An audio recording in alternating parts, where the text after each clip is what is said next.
দর্শক পাঠক স্বাগত সকাল সন্ধ্যার প্রতিদিনের আয়োজন কি খবরে আপনার সঙ্গে বার্তাকক্ষ থেকে বিভিন্ন খবর নিয়ে আছি আমি সিরাজুম মুনিরা।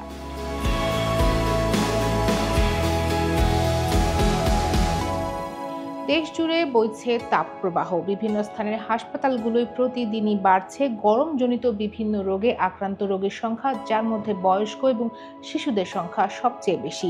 দেশের বিভিন্ন স্থান থেকে আমরা যে খবর পাচ্ছি সেখানে দেখা যাচ্ছে যে সরকারি হাসপাতালগুলো দায়িত্বরতদের রীতিমতো নাভিশ্বাস উঠছে রোগী সামাল দিতে গিয়ে। তাপপ্রবাহের কারণে আবহাওয়া দপ্তরের সতর্কতা চলছে, এরই মধ্যে হিট স্ট্রোকের মতো ঘটনাও ঘটেছে। স্বাস্থ্য মন্ত্রণালয় ও স্বাস্থ্য অধিদপ্তর হিট রিলেটেড ইলনেস নিয়ে বিশেষ কার্যক্রম হাতে নিয়েছে। অধিদপ্তর এ সংক্রান্ত একটি গাইডলাইন তৈরি করছে বলে আমরা জানতে পেরেছি। হাসপাতালগুলোকেও প্রস্তুত থাকার নির্দেশ দিয়েছেন স্বাস্থ্যমন্ত্রী। এখন প্রশ্ন উঠেছে, প্রতি বছরই যখন গরম বাড়ছে তাহলে কেন এই সময়কে মাথায় রেখে আগে থেকে প্রস্তুতি নেওয়া হয় না? হাসপাতালগুলোই বা কেন আগে থেকে প্রস্তুত হয় না? এসব বিষয় নিয়ে কথা বলবো আজকের কি খবরে। সঙ্গে রয়েছেন সহকর্মী জাকি আহমেদ। জাকি, আপনাকে স্বাগত। আপনাকে ধন্যবাদ। জাকি, প্রথমে আমি আপনার কাছে দেশের বিভিন্ন স্থানের হাসপাতালগুলোর কি অবস্থা সেটা একটু জানতে চাই। গরমে হাসপাতালগুলোর অবস্থা সবসময় মতো মানে গরমে যেরকম থাকে সেরকমই অবস্থা। আর এবার যেহেতু তাপমাত্রা অনেক বেশি, হিট অ্যালার্ট দেওয়া হয়েছে আজকে ৫ম দফায়। সুতরাং হসপিটালগুলোতে আসলে নির্ধারিত বেড পাওয়া যাচ্ছে না। বেডের এক বেডে একাধিক রোগী আছে। বেড ছাড়িয়ে রোগীদের ঠাঁই হয়েছে ফ্লোরে। আ এই তো অবস্থা এবং চিকিৎসকরা হিমশিম খাচ্ছেন। যেখানে আগে আউটডোরে ১৫০০-র মতো রোগীরা আসতেন প্রতিদিন, সেখানে এখন ৩,০০০ ছাড়িয়ে গেছেন বলেও আমরা জানতে পেরেছি। ডায়রিয়া, নিউমোনিয়া, আ অসুস্থতা মানে অন্যান্য এই গরম রিলেটেড যেসব অসুস্থতাগুলো আছে সেগুলোতেই আক্রান্ত হচ্ছেন বেশি। তো এবার যে গরম পড়বে সেটা কিন্তু আগে থেকেই জানা ছিল, তারপরেও কেন যথাযথ ব্যবস্থা নেওয়া হয়নি? কেন এত অব্যবস্থাপনা? কি বলছেন সংশ্লিষ্টরা? স্বাস্থ্য অধিদপ্তর আসলে গত সপ্তাহে হিট রিলেটেড ইলনেস নামে একটা গাইডলাইন তৈরি করেছে চিকিৎসকদের জন্য। সেখানে তারা কিছু নির্দেশনা দিয়েছে চিকিৎসকদের প্রশিক্ষণ, হসপিটালগুলোর ম্যানেজমেন্ট কি হবে।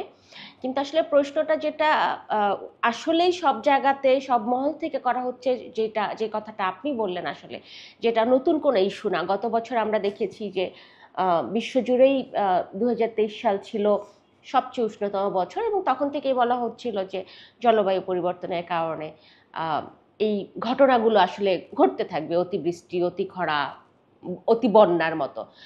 তো স্বাস্থ্য অধিদপ্তর বলছে, আপনি নিশ্চয়ই জানেন যে আমি একটা নিউজও করেছি। স্বাস্থ্যমন্ত্রী যেটা বলছেন, তিনি আসলে তার দায়সারাভাবের একটা বক্তব্য দিয়েছেন যে তিনি মন্ত্রিত্ব পেয়েছেন মাত্র ৩ মাস হলো। আগে কেন এইসব বিষয়ে উদ্যোগ নেওয়া হয়নি সেটা তিনি জানেন না। আর অধিদপ্তর থেকে বলা হচ্ছে যে তারা উদ্যোগ নিয়েছেন, সেগুলো এখন ইমপ্লিমেন্টেশনে যাচ্ছে। তারা ডক্টরদেরকে, ডক্টর নার্স সহ যারা আছেন তাদেরকে প্রশিক্ষণ দিচ্ছেন এই ব্যাপারে। কিন্তু আসলে কেন উদ্যোগ নেওয়া হয় না এটা নিয়ে একটা কথা বলেছেন একজন জনস্বাস্থ্যবিদ। তিনি বলেছেন, আমাদের ঘাড়ে আসলে আপদ না আসলে আমাদের টনকটা নড়ে না। বাংলাদেশের স্বাস্থ্য ব্যবস্থা আসলে সবসময় এরকম। যেমন করোনার কথা আমি বলতে পারি যে সে সময় আইসিইউ ছিল না পর্যাপ্ত, অক্সিজেন ছিল না পর্যাপ্ত। করোনাটা এসে আমাদেরকে আসলে দেখিয়েছে যে আমাদের স্বাস্থ্য ব্যবস্থার ব্যবস্থাপনা কতটা নাজুক ছিল, কতটা ভঙ্গুর ছিল। এখন যদিও কিছুটা হয়েছে, কিন্তু সেখান থেকেও আসলে আমরা শিক্ষা নিই। এই যে কিছু প্ল্যান করা দরকার, একটা সমন্বিত কর্মকৌশল প্রণয়ন করা দরকার বলে বলছেন জনস্বাস্থ্যবিদরা, সেখানে আসলে আমরা এখনো কিছু করতে পারিনি। আমরা জানি যে দীর্ঘ সময় পর স্কুলগুলো আজ থেকে খুলেছে, তো স্কুলগুলোর বিষয়ে বা শিক্ষার্থীদের বিষয়ে কি স্বাস্থ্য অধিদপ্তরের কোনো নির্দেশনা আছে? শিক্ষার্থীদের সহ সবার জন্যই আসলে নির্দেশনা যেটা ছিল যে নির্ধারিত সময় পর পর পানি খাওয়ার জন্য স্কুলের প্রতি মানে স্কুলে কিছু ব্যবস্থাপনা থাকা দরকার। যে সময় একসময় একটা ঘন্টা বাজবে তখন স্কুলের সবাই শিক্ষার্থীরা আসলে পানি পান করবে, ছাতা নিয়ে বের হবে, পানি খেতে হবে রেগুলার, আর সুতির কাপড় চোপড় আসলে পরবে। এই বিষয়গুলো আসলে আগেই দেয়া ছিল, নতুন করে এখনো কিছু বিজ্ঞপ্তি তারা দেননি। যাকে আপনাকে অনেক ধন্যবাদ। আপনাকেও ধন্যবাদ।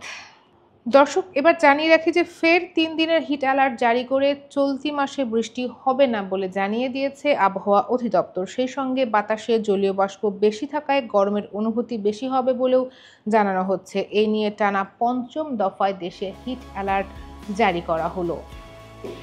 হিট অ্যালার্ট সহ গরমের নানা খবর, তাপমাত্রা নানা খবর সহ দেশ বিদেশের বিভিন্ন খবর তার বিশ্লেষণ জানতে পড়ুন সকালসন্ধ্যা.com। এছাড়া সামাজিক যোগাযোগ মাধ্যম ইউটিউব, ফেসবুক এবং এক্স হ্যান্ডেলে আমরা রয়েছি বিভিন্ন ধরনের ডিজিটাল কন্টেন্ট নিয়ে।